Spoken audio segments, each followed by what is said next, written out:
哇！我諗咧，各位觀眾啊，如果翻到嚟跟團會好啲啊，全部都係旅行團嚟嘅。起碼有都唔止半架車。嗰啖湯先至好食啊！牛肉丸咧，我決定擺後啲，因為咧之前有專家教過嘅，其實就係南岸嗰個老細，佢話應該先食咗啲肉先嘅。咁最起碼食咗牛肉先啦，浸耐咗熟嗰頭。呢啲咧坐喺路邊嘅小店啊，咁個鋪頭咧就打開明檔咁係煮嘅老細，同埋老細好開心嘅。Hello， 各位觀眾，大家早晨啊！我而家咧喺廣州東站啊。咁究竟我嚟廣州東站做咩？梗係坐火車啦嚇。咁又去邊呢？咁我咧係去潮汕啊，真係犀利啊！8點36分嘅車程。咁話說事情係咁嘅，其實咧我一直都好想去潮汕一次嘅。咁我好耐之前去過，不過嗰陣係因為工作。咁早幾日咧，我睇咗一啲社交平台啦，又有一位觀眾咧琴晚就留言俾我，搞到我心癢癢想去一次。咁好啦，就決定說走就走的旅程啦。今次節嘅。不過係咁嘅，最初咧我又諗過不如揸車去啦。咁我就睇過啦，總共去到嗰度咧係要4個半鐘頭嘅。咁4個半鐘頭揸車喎，而且仲要未計充電啦、時間啦、我個人辛苦啦，這樣那樣的事情。咁咧，我決定坐火車去。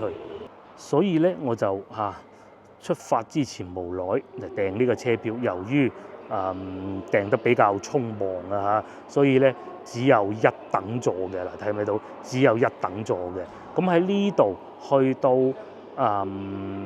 普寧站係動車嚟嘅，咁需要用時2個半鐘頭左右啦嚇，咁297蚊。咁最後咧喺普寧去到潮汕咧就係高鐵，因為上面寫住 G 字噶嘛，G6386噶嘛，咁咧就38蚊就好抵嘅。咁去到當地之後，我可能會去埋汕頭，因為之前我都曾經去過嘅。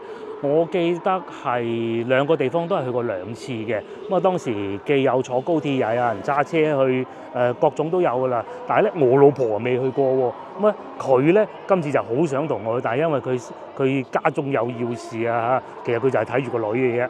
咁所以就冇辦法成行啦。我同佢講，我話不如咁樣啦，我先去一次先，坐高鐵去揸車我就唔去啦，因為得我一個人，我冇理由揸車去噶嘛，係咪先？即係貪好玩咩？因為咧，通常我同老婆出去遊玩嘅咧，大多數都係會揸住架車一路行一路玩噶嘛。咁咧，我就決定去到當地咧就會租車。因為我都上過嗰啲租車平台睇過噶啦，價錢又唔係好貴，因為咧我哋啲人好衰嘅，揸慣咗車咧，你老城區廣州市中心冇問題㗎嚇。你去芳村我揸車我都唔舒服啦，何況去到潮州，咁基本上就係咁啦。講下我以前去潮州嘅經驗啊。好老實講啊嚇，我係喜歡潮州多過汕頭嘅，真嘅，因為潮州咧更有古城嘅味道。咁佢好多旅遊景點咧都係圍繞古城呢2個字嚟開展㗎。咁我記得當時去到仲要係疫情之後幾個月，大家都好謹慎。咁但係咧燈飾都開得好靚嘅。譬如一啲古廟啊，各種又或者嗰個浮橋咧。咁但係因為當時咧工作在身就冇辦法啦，慢慢細品。今次咧我都有少少事情要去辦嘅，辦完之後咧我就可以出行力喺嗰度遊玩啦。係咪好正咧？有個事情咧就提醒下大家啦。原來咧喺呢度去潮汕，譬如話普寧咁啦，原來都係喺4號候車室，當然以實際出票為準啦喺呢度入站嘅。咁同去香港西九龍係同一個地方嘅。咁然之後咧，根據火車公司嘅規定鐵路公司嘅規定咧，檢票前嘅10分鐘就會停止入站㗎啦，即係嘟卡入去啦，你就當係。咁我哋咧就可以用身份證直接入嘅。如果我冇記錯咧，用回鄉證都好似可以，但係即使唔可以咧，都可以咁樣。唔睇見有個人工通道嗰4隻紅色字，應該都好易認啦嚇。嗰度有個姐姐坐住喺度，咁你攞出你嘅旅遊證件啊，咁然之後咧就俾佢檢查咯。咁佢檢查過，可以喎，咁佢就會俾你入站噶啦。同埋呢度係會有粵語同埋普語，即係普通話嘅介紹指引嘅，好方便嘅。我嘅理解就係我哋身份證就肯定係唔需要再用換飛㗎啦。咁我嘅理解就係相信攞回鄉證嘅遊客嘅觀眾應該都係唔需要嘅。咁當然都係嗰句以實際為準，因為我係唔會有回鄉證去試㗎嘛，係咪先？我都係揸身份證直接入嘅啫。好啦，咁我哋上到車再同大家慢慢講。翻嚟第2候車室啦，所以咧有時啲嘢千祈唔好老奉啊！咁因為我時間充裕冇乜所謂，同埋又落嚟買杯嘢飲，咁順便睇咗眼，原來係第2候車室上車嘅，咁都係有好清晰嘅指引嘅嚇。咁原來咧嗰部車啊仲係去埋汕頭嘅，咁呢度就係面前呢度啦。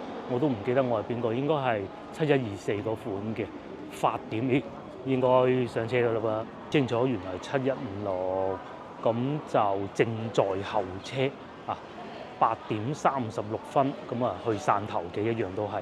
喂，如果要去汕頭咧，可以坐呢部喎。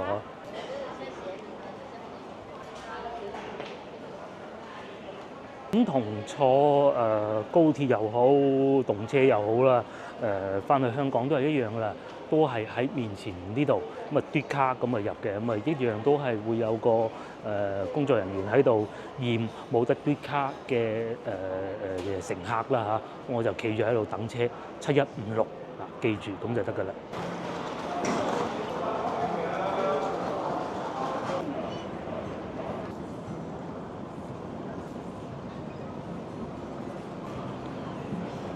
咁我個座位咧就喺前邊啊！哇，超多人喎！咁我係叫01車啊，喺最盡頭嗰度，咁啊都仲有排行嘅，去到再講。於眾所周知啊，火車係相通嘅，我決定咧都係喺呢度上嚟啦啊！咁啊行就係過渡好過啦，起碼上到車啦，係咪？咁呢邊係2等座嚟嘅嚇，咧早啲買飛咧就可以買到呢啲比較經濟實惠嘅座位啊！咁冇辦法啦，話走就走，就只能係咁啦。我繼續行呢度3號車，基本上咧乘客都上齊，咦睇嚟又吉位又多喎。咁啊喺啱啱大冧把嗰邊咧，即係8號車嗰邊咧就多人啲嘅。呢邊睇似係少人，呢個咧就我座位啦。咁都幾闊落嘅喎，雖然好似比貴幾廿蚊嚇，仲可以晾腳。然之後咧呢度係可以有個板擺出嚟嘅，咁擺得都多嘢嘅。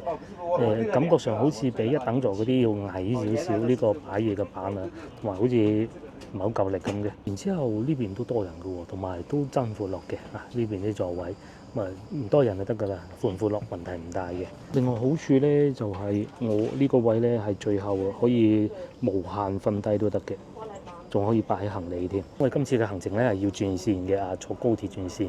我未試過坐高鐵轉線嘅，今次可以試下去到普寧轉嘅。咁一轉完一上車就到㗎啦，所以其實嗰段係咪1等2等嘅都冇乜所謂，咁買到就最好啦。去到轉線再同大家慢慢講。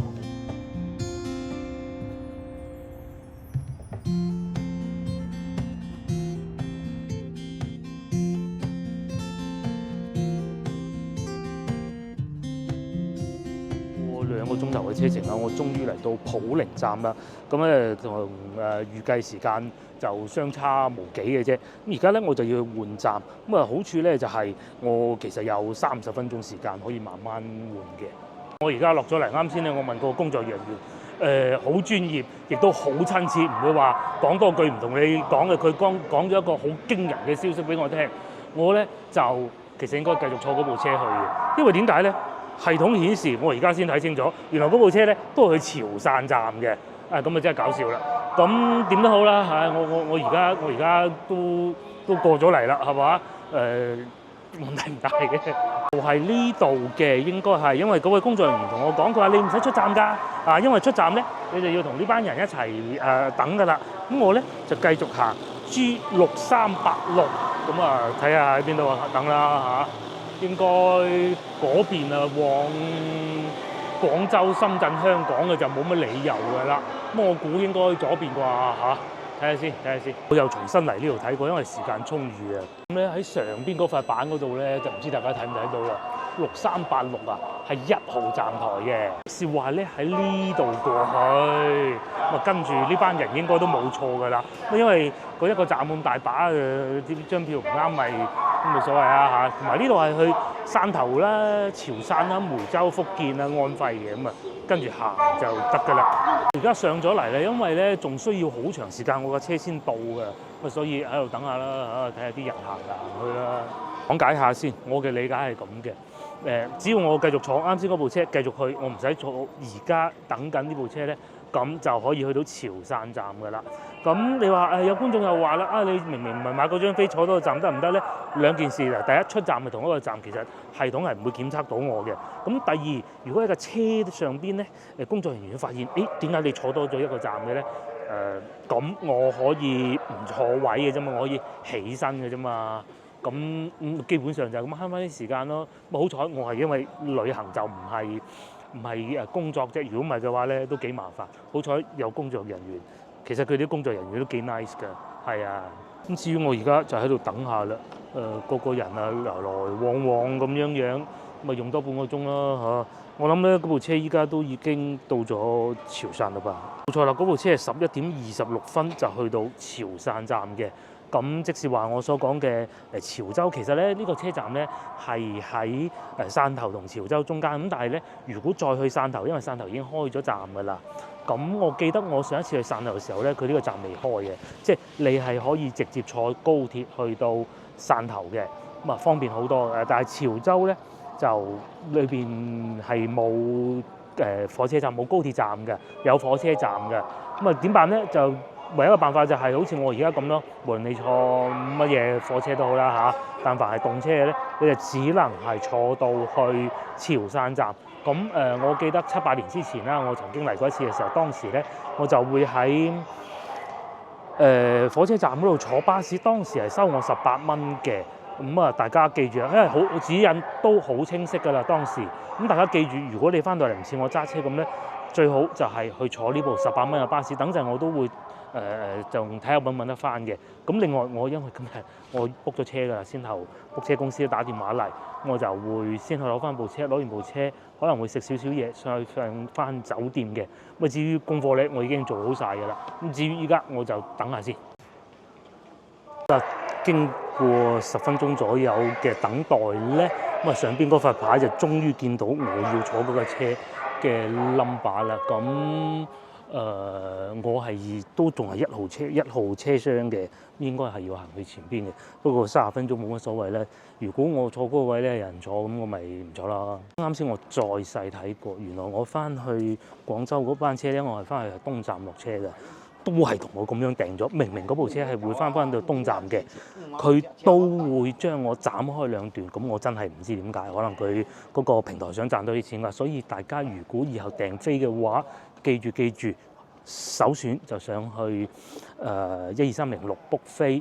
咁如果唔可以嘅話咧，都要睇清楚先咯，因為其實我自己係急咗嘅，我訂票嗰陣，咁我又未訂過呢種咧分2段嘅車票喎，咁唔知噶嘛，係咪先？我話冇細睇我第一段嗰班車原來係去得到我嘅目的地嘅，咁基本上就係咁啦嚇。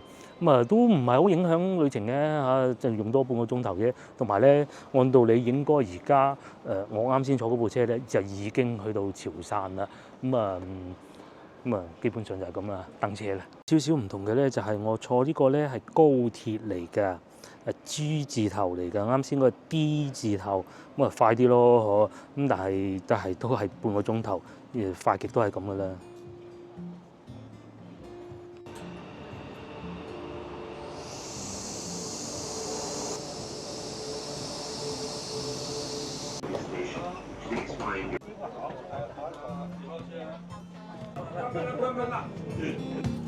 呢個就係我座位啦，咁冇人坐，我就坐低啦。跟住原來隔離咧係警察嘅座位嚟嘅，真係勁。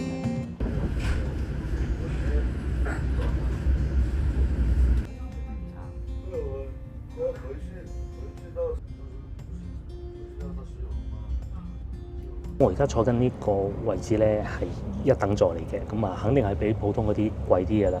然之後車速應該都唔會提速到好快啦，但係先頭我坐動車，我真係又坐動車嚟嚇，和諧號嘅話咧就最高我見過250都好快嘅啦。然之後座位都舒服嘅，個結構咧應該同呢個都差唔多嗱，又係有個咁樣嘅餐台伸出嚟啦，嗱咁樣，然之後咧吸落嚟。咁因為可能呢部車係新啲嘅嚇，所以咧感覺上好似質量好啲，但其實用起身都冇問題。先頭咧，我仲喺呢張台嗰度，即係另外嗰部車嚇，又係咁樣結構嘅張台咧，仲可以剪到一條影片添，咁其實幾舒服嘅。夠平穩咯，以和諧號都已經係咁啦。咁我相信而家坐緊嘅復興號咧，如果直接喺廣州南站或者深圳北站過嚟到潮汕嘅話咧，應該都係好舒服嘅。另外，先頭我咪組咗個站，組咗個卡車上車嘅，喺嗰度見到好多嚟自香港嘅遊客嘅，不過就唔係我嘅觀眾咯。我相信大家都睇到啦，呢部車係由香港西九龍開出直達嘅，直接嚟到潮汕嘅。咁我相信，如果各位觀眾咧嚟自香港嘅觀眾想嚟潮汕遊玩，坐呢個應該就唔會令你失望啦。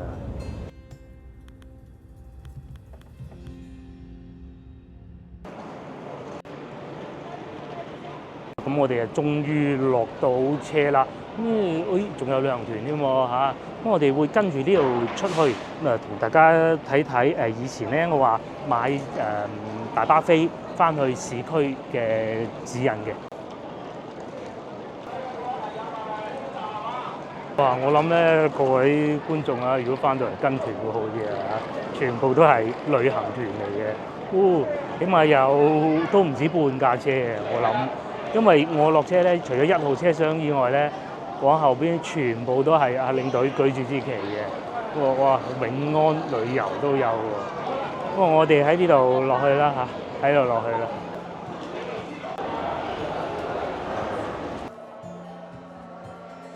咁啊到咗啦，咁然之後應該係左邊嘅嚇，嗰邊寫住公交車嘅位置。公交車咧，我嘅理解就唔係巴士站停嗰種啦，就係直接去到市中心嘅啦。具體位置我都認得到啦。咁啊，大概方位係冇變嘅，但係當然啦，好多嘢都係新淨咗好多。譬如話潮州古城旅遊專線直達牌坊街就係旅遊所在地啦嚇。呢度咧就係巴士站，咁啊應該喺呢度嚇，應該喺呢度過去巴士嘅，因為我哋見到度所有巴士都喺度。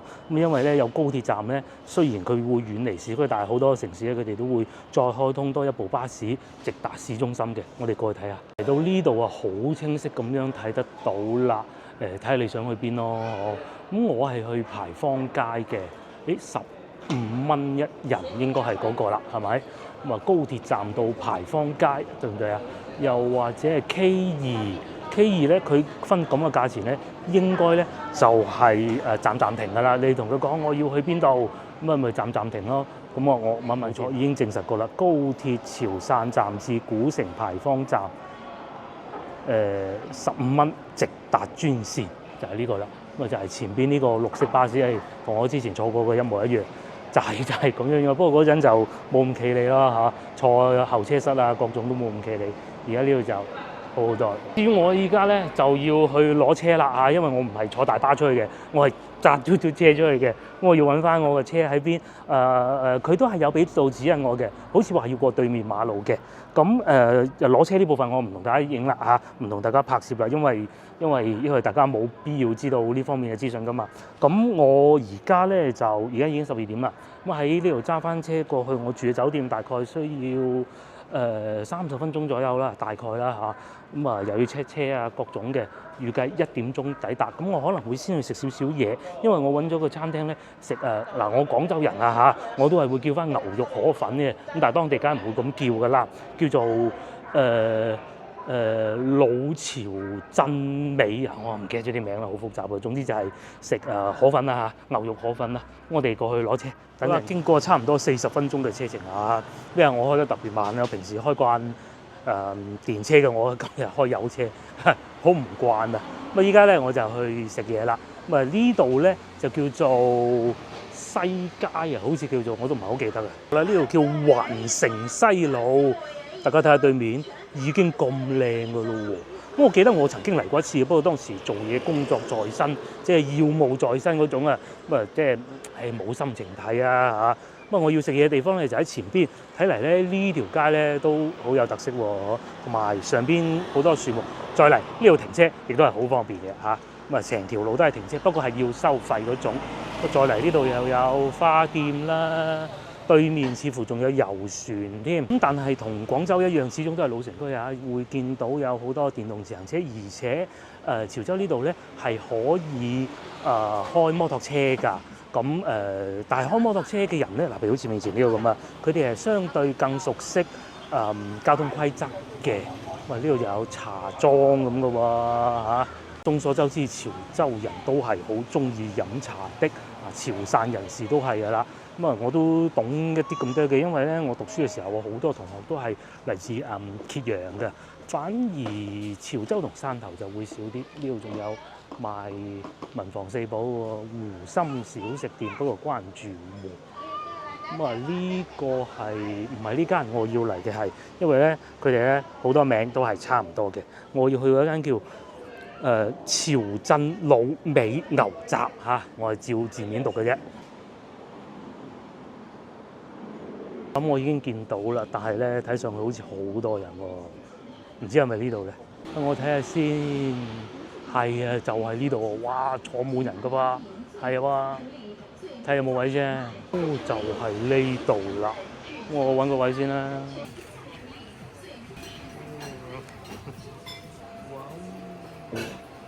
嘢食就到咗啦，咁我要咗一份中份嘅潮州河粉啦嚇，咁咧呢個叫什麼都有啦，最出名梗係牛肉片啦，係咪？睇住個老細煮嘅，咁啊呢個我估唔到啊嚇，呢個我係估唔到係咩，咁啊牛肉丸啦，芹菜粒啦，呢個係牛柏葉嚟嘅，仲有少少薑肉，與此同時咧仲有一碟。呢個辣醬咧，我暫且叫做再嚟睇下啲粉啦，係咪同我哋廣州食開嗰啲生河粉係咪好唔同先？窄好多。咁啊，下邊仲有芽菜嘅，坐喺呢種街邊嘅鋪頭食啊。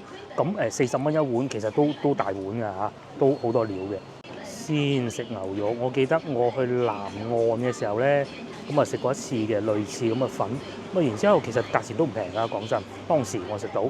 再嚟就係當時食到個老細都係潮汕人士，然之後咧佢就教咗我哋一定要食嗰啲牛片先，因為比較容易熟㗎。廣府人我唔識係好正常㗎嚇。哇，個牛肉超好食，其他都唔使要啊，淨係要牛肉得㗎啦。係啊，嗰啲鮮味啊，哇，超級鮮啊！呢個再加埋少芹菜，呢個好食啊！我決定唔點醬，啲肉又嫩。又有鮮味，欲罷不能啊！唔知今次我嚟到潮州會食幾多餐牛肉咧？士林湯，邊頭就唔算太多嘅嚇，咁啊各有表達方式唔同啦。咁啊有芽菜咁湯底好清甜，但係又唔知喎完全冇味，唔係話落味粉令到佢有味嗰種喎。你睇下知道幾薄幾薄，嗰個係咩部位咧？有冇觀眾知道咧？嗰啖湯先至好食啊！牛肉丸咧，我決定擺後啲，因為咧之前係有專家教過嘅，其實就係南岸嗰個老細，佢係應該先食咗啲肉先嘅，咁啊最起碼食咗牛肉先啦，浸耐咗熟嗰頭唔好噶嘛，肉嘅鮮味喺呢個口裏邊，有少少藥材味嘅感覺嘅，唔知係啲辣椒醬啲人士係食牛肉啦嚇。哇！如果中意食牛火嘅，廣州啊唔好講啊，深圳都悶悶地嘅，呢度真係，仲要呢度係遊客區嚟嘅喎。哇！幾吸引，係咪？又係呢啲咧，坐喺路邊嘅小店啊，咁個鋪頭咧就係打開明檔咁係煮嘅老細，同埋老細好開心嘅。咁我見到係有遊客又有當地人嘅，接落嚟飲多啖湯，試下個牛肉丸。好清嘅啲湯清到咧，你係仲飲得到芽菜嗰啲味道嘅。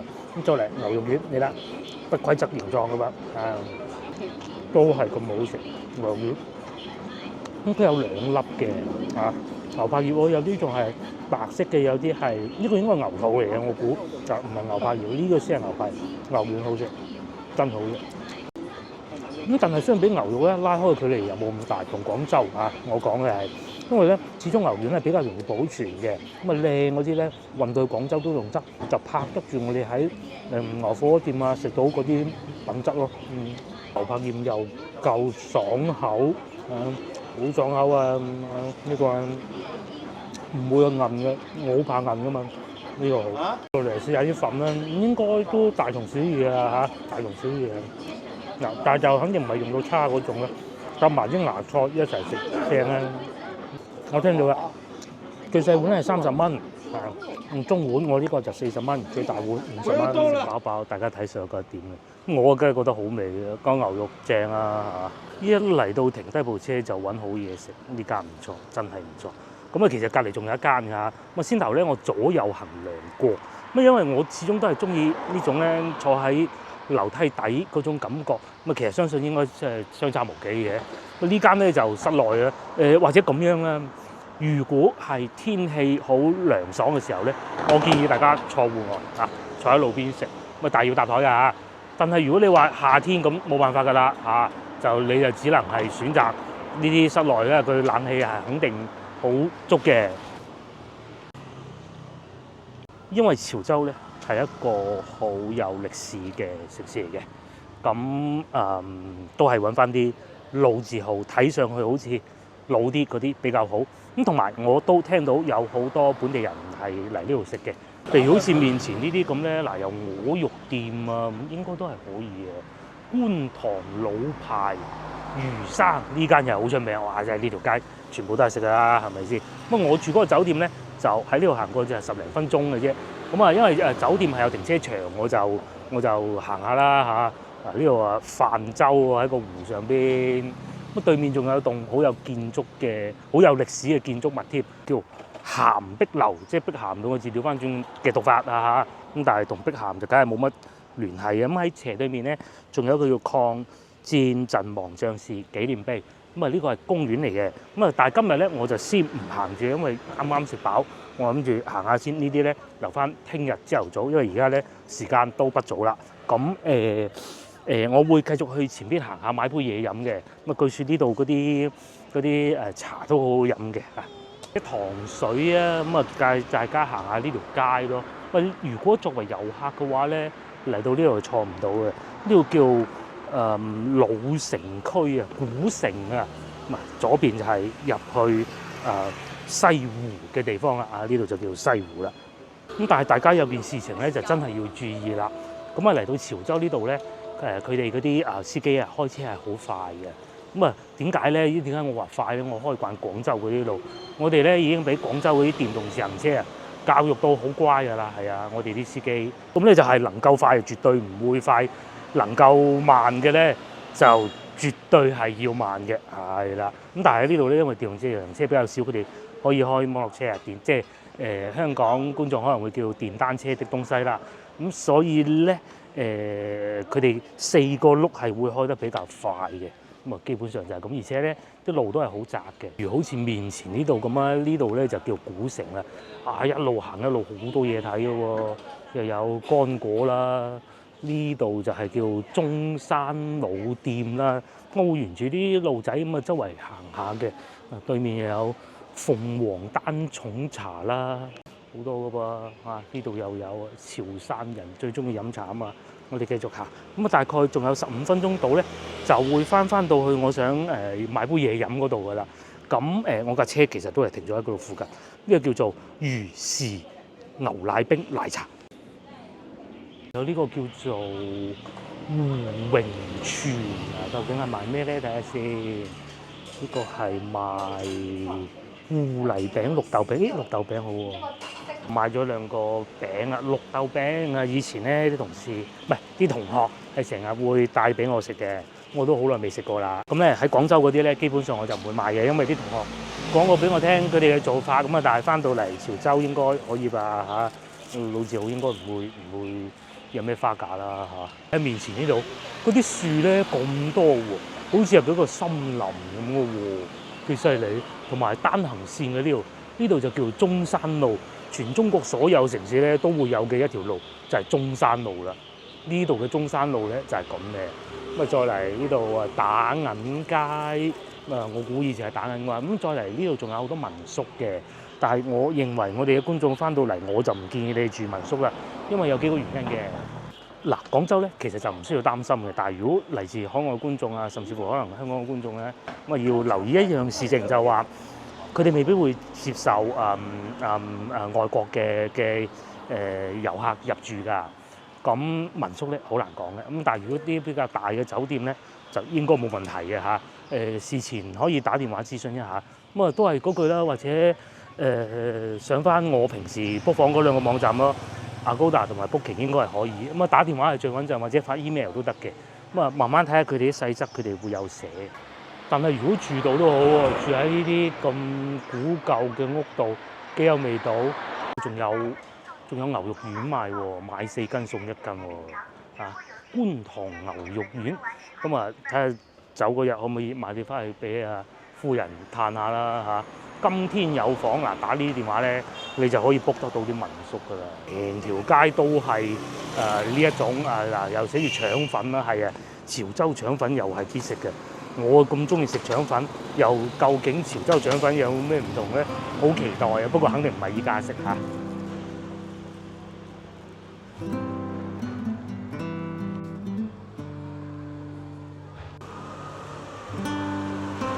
咧就沿住呢啲巷仔行啦，沿路行嘅時候咧，又會見到好多啲客棧喎。咁其實應該有兩邊咧，好多都係類似民宿咁嘅東西啦嚇。我會一路行行到盡頭，就係我要去嘅地方啦。咁啊，與此同時，我嘅車都係停喺嗰邊嘅，去到再同大家慢慢講。嗱，呢度又有民宿啦，幾好啊！住喺呢度。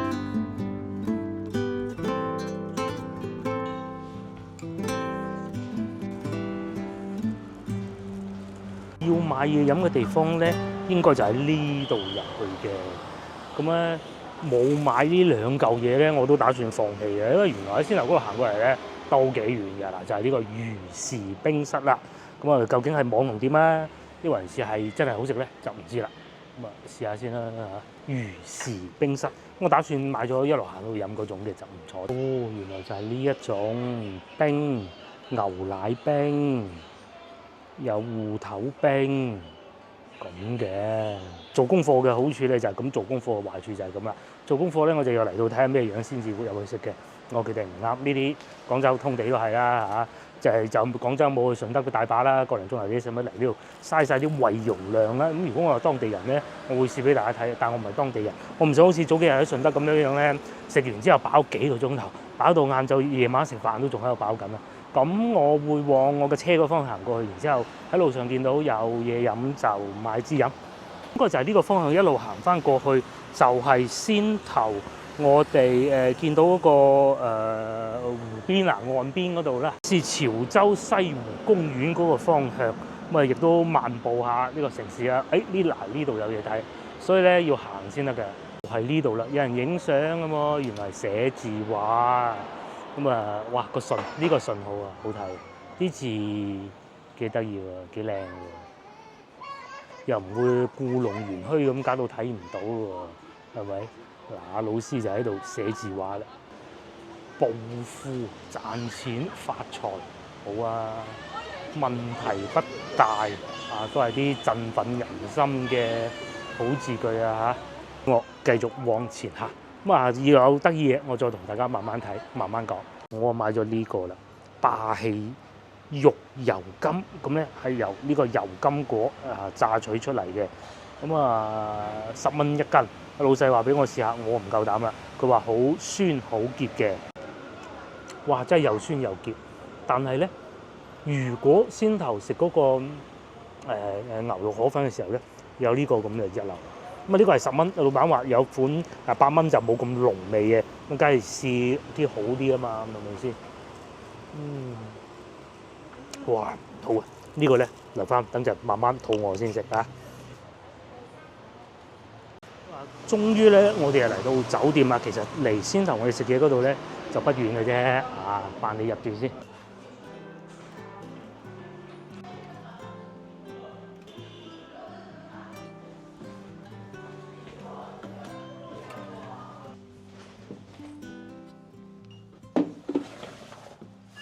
好，話咁快咧，我哋上咗嚟酒店呢度啦。咁呢個咧就叫做吉子水晶酒店，個名係咪好得意咧？旅遊地方嘅酒店真係唔同啊！嚇，房間咧先頭前台嗰個妹妹已經同我講，佢話呢間房大啲嘅咁，咁啊一眼望晒啦。我先唔開估幾多錢先啦嚇。咁啊嗱，呢度有部電視機啦。咁啊呢度咧就雖然老婆冇嚟啊，但係咧有佢最愛雪櫃，而且仲要係呢種咧。哦，都係呢一種嘅，呢種係唔識結冰嗰種。咁啊，再嚟隔離呢度咧，只係一個櫃嚟嘅啫。咁啊，呢度打開咧就係一個風筒啦。台面咧亦都會有一個煲水嘅壺啦，同埋呢個呢個係沖茶嘅杯嚟嘅，好別緻喎，咧咁樣嘅，同埋有個蓋喺上邊嘅。咁啊，當然兩支水就肯定係少唔到噶啦，同埋茶包。至於呢個咧就係開空調嘅，咁啊肯定要校翻低先啦。今日嘅溫度咧係好高啊，而家27攝氏度啊。至於呢邊就係沖涼房啦，咁啊真係唔算好大啊，好老實講。但係該有嘅都有啦，上邊又係呢種灑落嚟嘅花灑又有，普通我哋正常用嘅花灑又有。咁再嚟呢度就馬桶啦嚇，同我哋喺深圳住嗰個咧大同小異，即係只不過 size 唔同嘅。咁再嚟咧我好中意呢個嘅嚇，可以一覽無遺喺沖涼嘅時候咧，可以睇到房間嘅情況啊嘛，係咪先？咁同埋佢係落窗簾嘅，呢個幾好。咁上次喺深圳嘅時候咧，有少少唔同嘅，呢個係之前我哋住嗰啲酒店咧，嗰個紙巾啊，民宿嗰啲啊，其實你係唔知道佢上一手有冇用過嘅。咁嗱，最起碼呢一個咧，佢係咁樣黐住嘅。深圳嗰個咧仲勁，佢有張紙喺度黐住嘅添。咁你就知道，完全冇用過啦，夠安心啊嘛。咁呢度都起碼知道冇用過。喂，大佬呢啲嘢貼身嘅，驚啊嘛。咧呢度就係刷牙洗面嘅好地方啦。訂房嘅時候咧，佢哋就話，會有可能係冇牙膏牙刷嘅喎，咁難開嘅。咁啱先我喺前台嗰度問過嗰個靚女啦，佢都話係會有嘅。咁牙刷啦，一應俱全啦，就係水杯啊、梳啊，該有嘅都有，就係冇鬚刨咯。咁而家酒店大多數都係冇鬚刨噶啦，就係一對拖鞋啦。呢個叫做吉子酒店。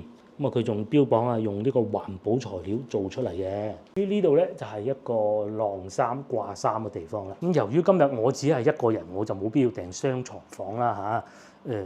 牀就係咁樣啦。至於呢邊咧就係我要工作嘅地方，因為每一次出嚟咧我都係要處理影片嘅。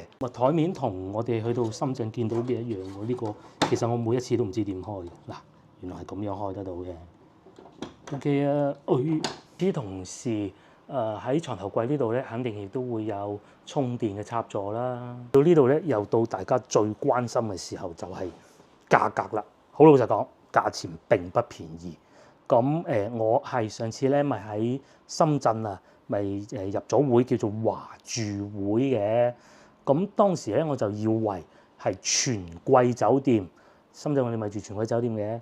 嗰個都可以訂得到呢度全季酒店嘅啦。譬如大家睇下呢度，佢嘅 title 都寫住華住會酒店預訂漢庭全季嘟，咁後邊就冇寫。咁但係咧我 search 過，竟然係訂唔到呢度嘅全季酒店㗎。咁唔知咩原因啦。嗱，揾到呢5間酒店，咁我咧就揀咗最上邊呢一間吉子潮州古城牌坊街酒店。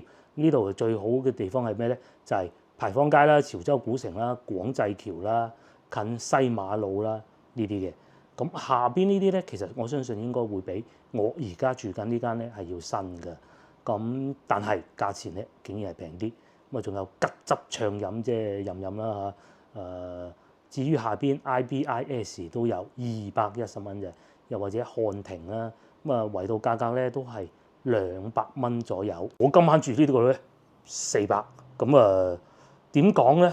貴唔貴啊？見仁見智啦。如果你作為係一個遊客嘅話，我認為咧尚算可以接受嘅，因為唔好講話你哋冇揸車，就算我有揸車喺一啲唔熟悉嘅路度，喺自己唔熟悉嗰部車喺度揸都唔係好慣嘅。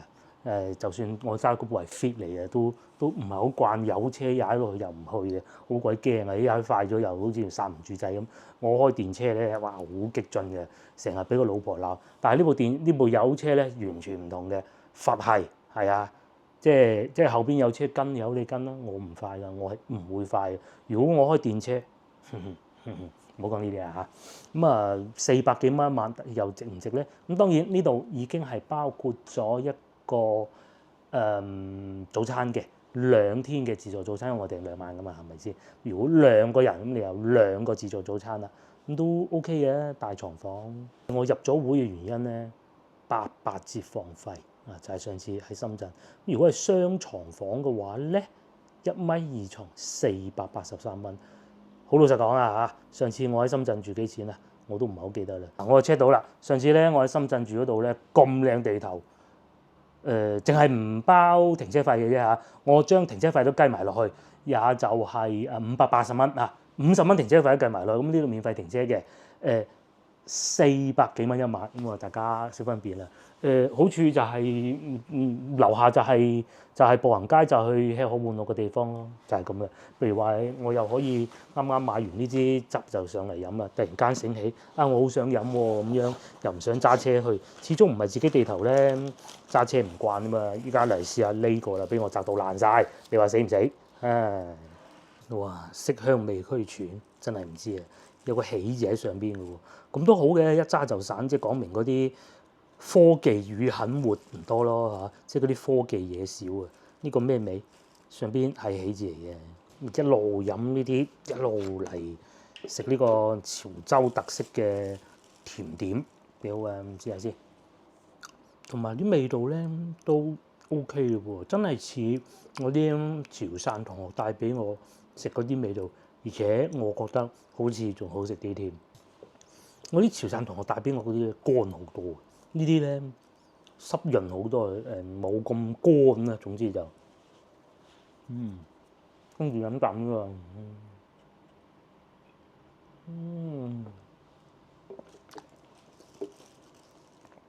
咁佢係有2隻味嘅，因為2兜都係我㗎啦，我就決定搣開下佢睇下裏邊係點樣。